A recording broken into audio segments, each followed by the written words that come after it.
Hello, everybody, and welcome to today's TST for Onos and Micro Onos.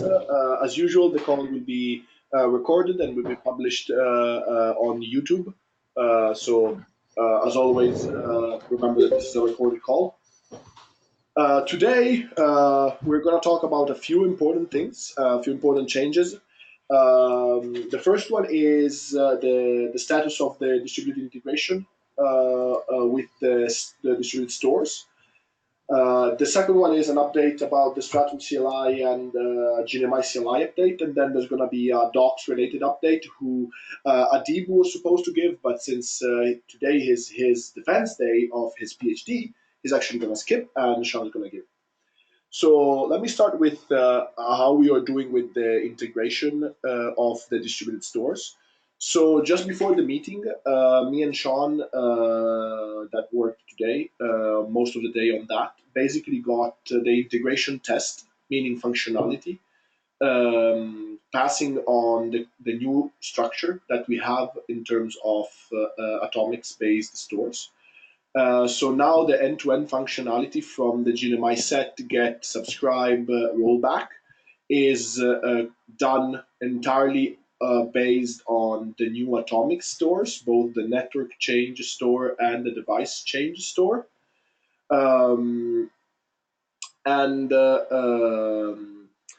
That goes, it follows the pattern of the controllers within the code base and arrives at the do change in this, the device change controller that goes in the southbound, fetches the device and issues a set request to it.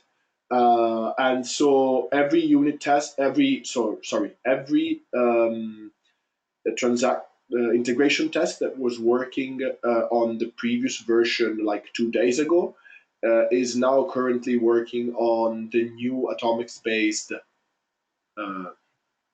stores. We are still in the process of porting unit tests to them. We have some. For some others, we have the skeletons, but we mark them as skip tests, and Ray could talk more about this in a minute. But we wanted to get the code in terms of integration tests working, so we know that the functionality end-to-end is there. And then now we can start chipping away at each single test of that needs to be changed to mocking several like stores or interfaces such as the device interface and the target interface and all of that. So I think that's a pretty big step forward, because what it allows us to do is actually have a fully distributed in-memory store with atomics and not have the changes persisted just in maps in the Go, and have an independent Onos config lifecycle, meaning that if it fails, it still can fetch the data from the stores in atomics without having any problems of reconciliation or losing state or losing configuration. So as soon as we merge Sean's patch that he's going to put up during this meeting, because we finished like a few minutes ago, functionality-wise, we are good. So that's a pretty good milestone in my opinion. And as I said, we're going to start chipping away at the tests. Ray, Sean, Jordan, do you have anything else to add to this? Andrea, just on that middle point, that wasn't about Stratum CLI, that was Onos config CLI. Oh, sorry.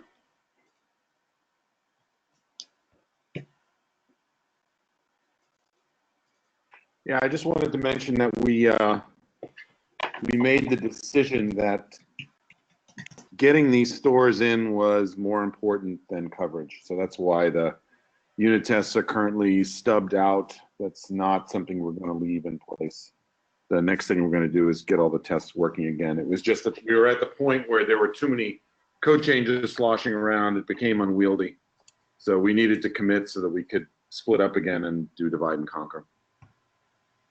Yeah, and I would just say that the focus after this is definitely has to be on testing and better integration tests and benchmarks, because now we have fault tolerance. We have a lot of HA tests and things to add, scalability tests, and benchmarks to do hopefully soon. So that's the plan going forward. Yeah, and I really want to get to the point where we can run all of our end-to-end unit tests and integration tests with the Golang race detector enabled. We couldn't do that with the old stores. We decided that it was not worth the effort to fix it. But with Atomics in place now, that's a goal we should be able to achieve. Yes.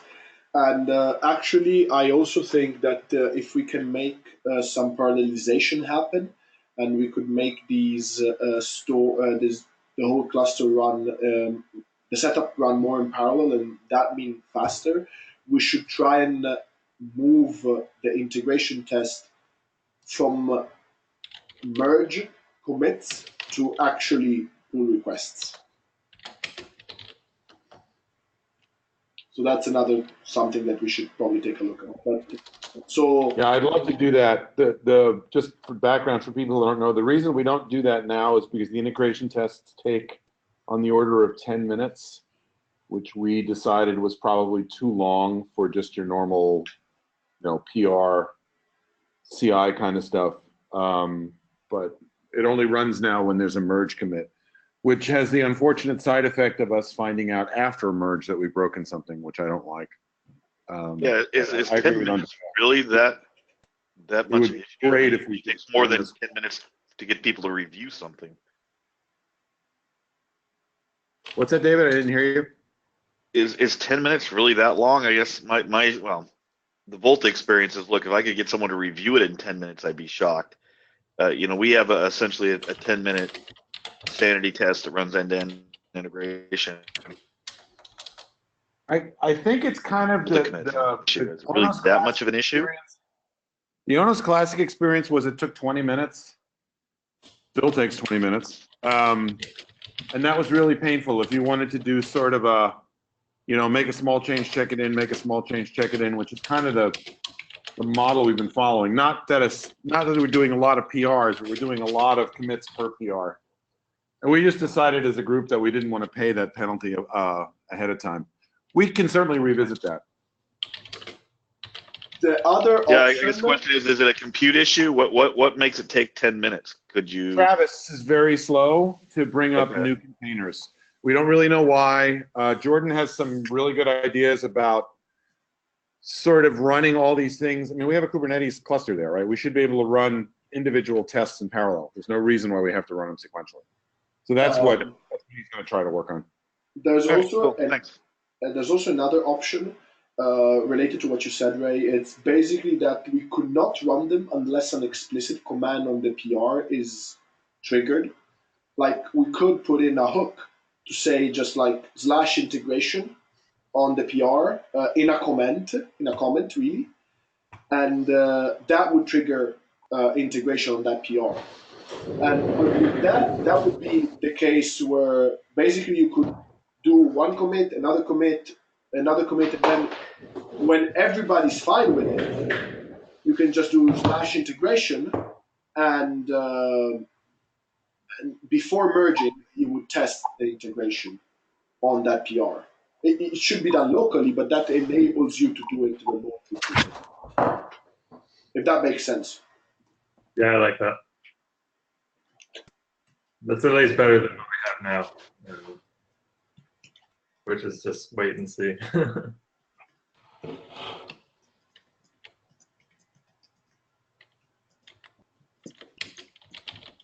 Okay, taking a few notes, so we know what we can do. Okay, so that's kind of the state of things in relationship to the distributed stores. They work very well. We've seen them working very well, and the controller watcher reconciler pattern is very good. There's still a few things that we need to discuss and implement, among which is probably an error reconciliation pattern, because at the moment we retry for every error that the device returns. So the system retries to install the configuration for every error that the device returns. But there could be a set of errors that the device does return and that we know are fatal errors. For example, if we try sending down something to the device for a wrong path, that should be caught way up in the stack.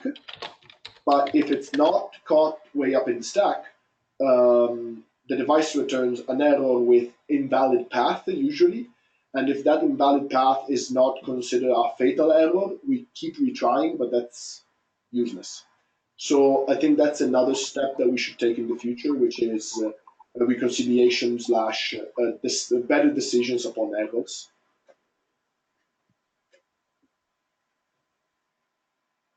Does that make sense?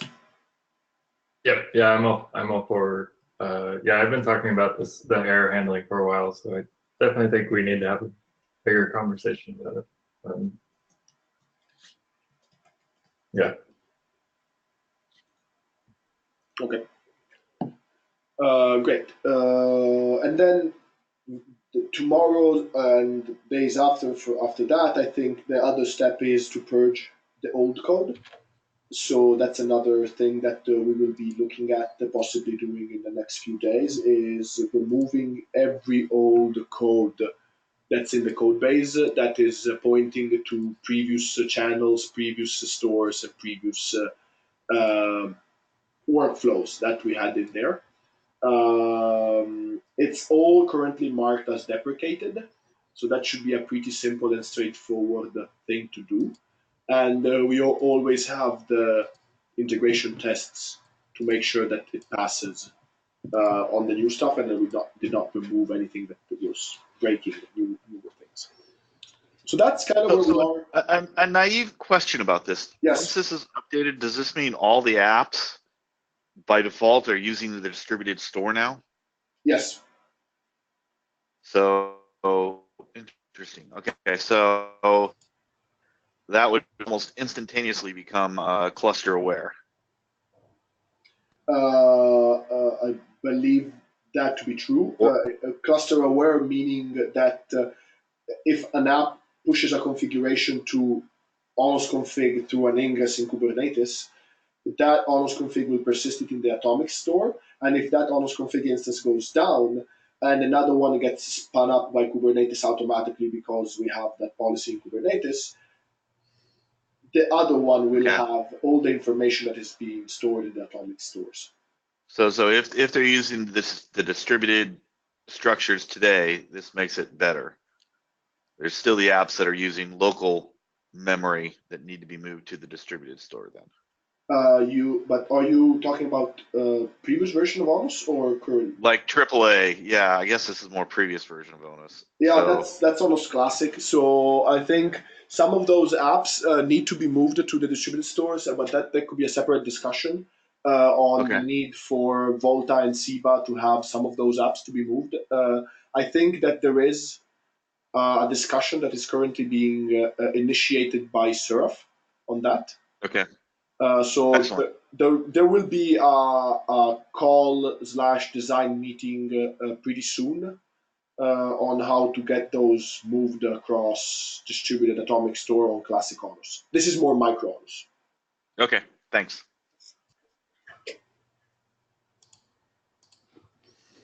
Okay. Then if nothing else on this, I'll turn it over to Sean to discuss about the Onos config CLI. Yeah, thanks, Andrea. I don't know if I can share. Maybe you can just bring up the docs.onosproject.org. Just to just do the CLI first. So I sent you a Slack message there. If you can just bring it open and make it full screen. Yeah, so this one.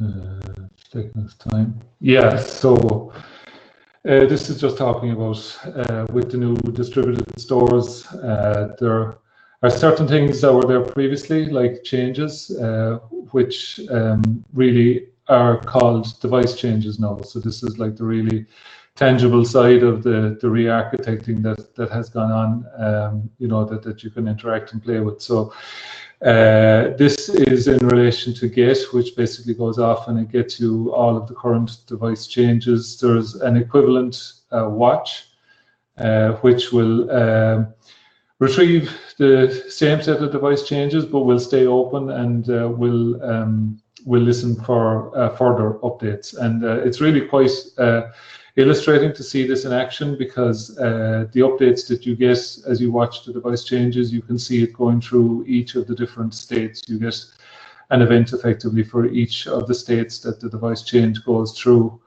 Sorry, can you just scroll back up again, Andrea?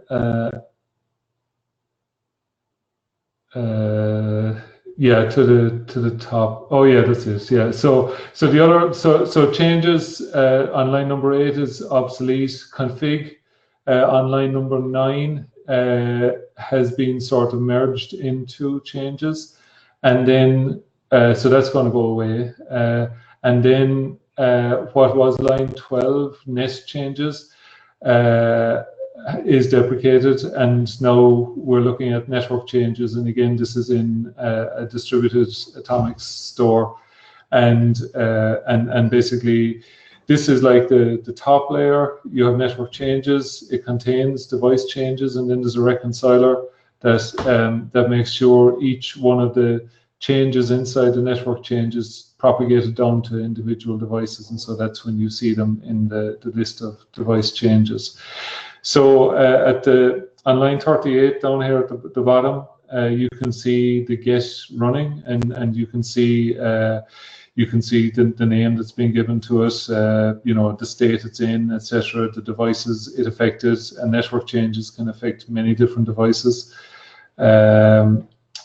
There's a further option on this, verbose, which allows you to see details including all of the paths that have been changed and the values and so on like this. And then with device changes, if you look at that, you can see those changes have been applied in all of their states and the history of those changes being made. So they were that's really the changes on the CLI, and I'd encourage anyone to try them out, to have a look after making a GNMI change and see what kind of device changes are propagated and what kind of network changes are propagated. And one final change in this release is previously with op state, when you went get op state, you had an option of subscribe. So that has been broken out into the watch command. So that option of subscribe is now available through watch, and you just go Onos config watch op state and a name of a device, and you can track its stateful changes and see them in real time as they happen. So really, that's probably it, I think, Andrea, from the CLI changes that have happened in this release.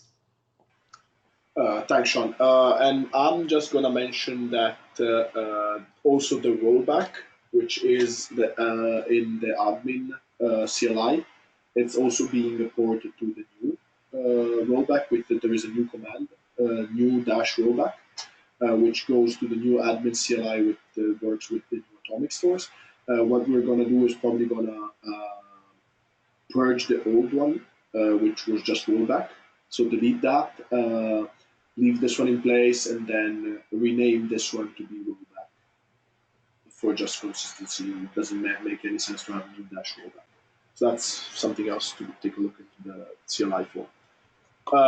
Very good. Any questions?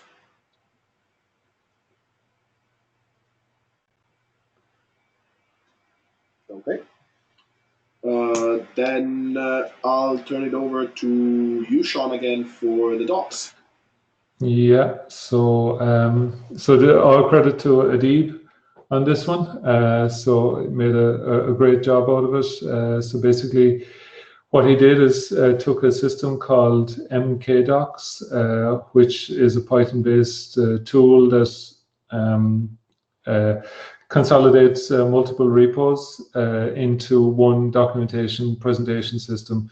The multi-repo nature of it isn't the default situation with mkdocs, so he had to do some tweaking there to get it working with the multiple repos that we have. So what we have is we've got like Onos config with its own folder for docs, Onos topo with its own folder for docs, and basically all the docs are kept in GitHub. And this tool pulls down all of the different releases of those repos and across all of the repos, and basically puts them together into a consolidated documentation website. And so if you want to just flick over to docs.onosproject.org, Andrea, I think it's probably the easiest way to look at it.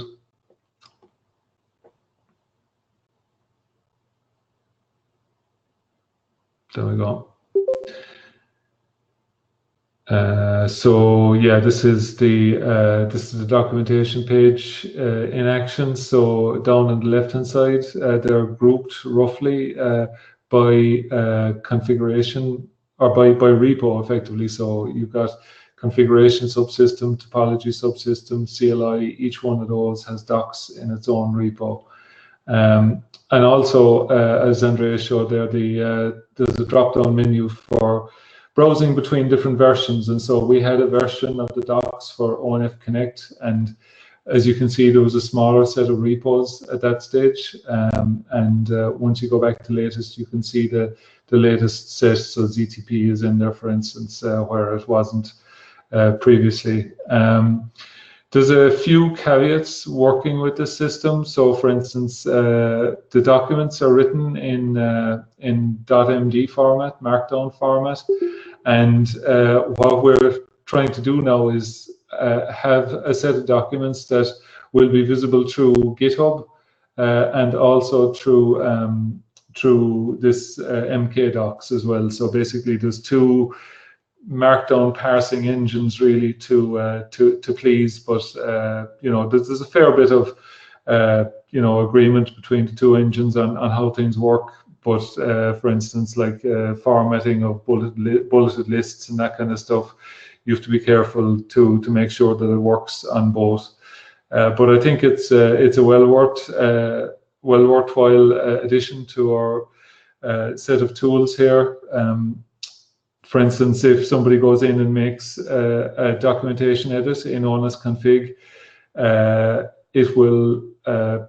it will trigger a build of the documentation system with this Open Docs Manager, which is a tool that Adib wrote, Onos Docs Manager, that Adib wrote that basically consolidates all the different versions and repos together.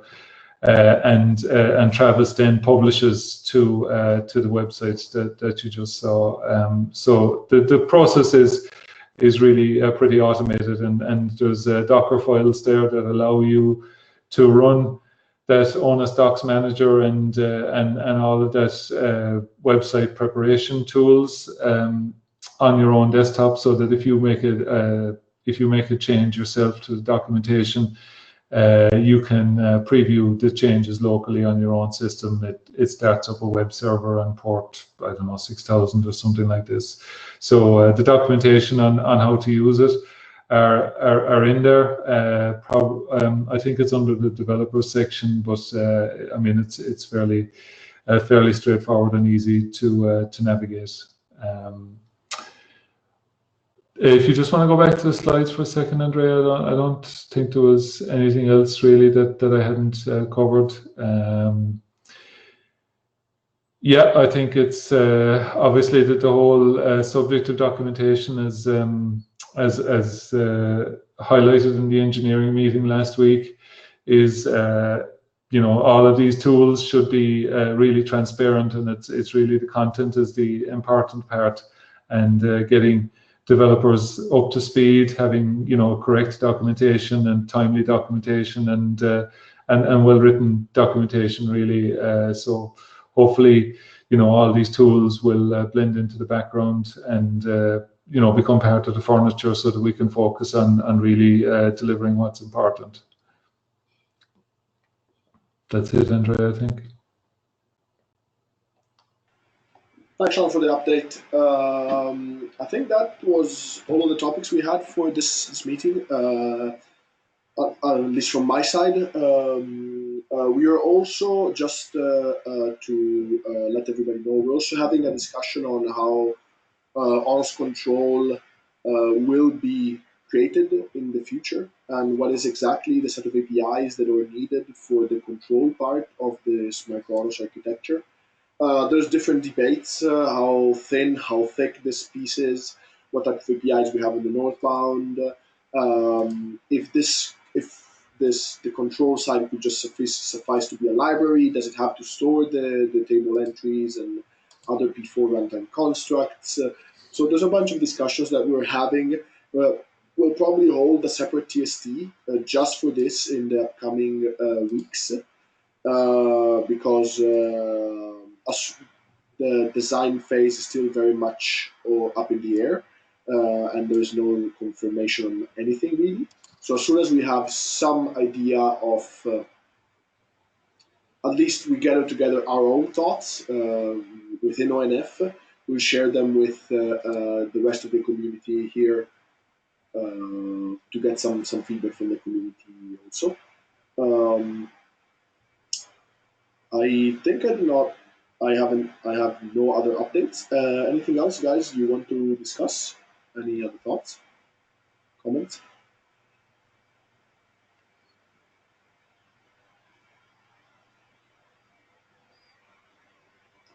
No? Okay. Then, Andrea, I had one thing which was on classic Onos. Now that Basil 1.0 is in there, I have started work on improving the Angular build system and upgrading third-party tools as well. So hopefully that will give us an increase in speed of the build of the legacy Onos system as well. That's great. That's great news, Sean. I think that's very much appreciated. And it will also not finished yet, but next week, I'd say. Yeah, it will You're also a brave man, Sean. That stuff is a wreck. Basil, yeah. Oh gosh, I had to write all this horrific shell calling this, calling jar, doing this, doing that. Yeah, it's a mess. It's a big one. So thanks for that, Sean. That's pretty good. I think that is also towards the setting Onos on the best plateau it can have for future production deployments and current production deployments. So yeah, I mean, one of the things that's kind of driving me is Node.js version 8, which is used on it, is basically at its end of life at the end of this year. So, we want to try and keep third-party products as fresh as we possibly can. Yeah, sounds good. And you want to update it to Node which version? 10 at the moment, which will give us until April 2021, I think. They don't have very long life cycles, but that's one of their LTS versions. I think that's pretty good. Then we can take the step in the future meetings and future the releases to update it. So it's pretty good. Yeah, it shouldn't be that difficult to update it then, I think, in future. Okay, sounds good. Good. Anything else, guys?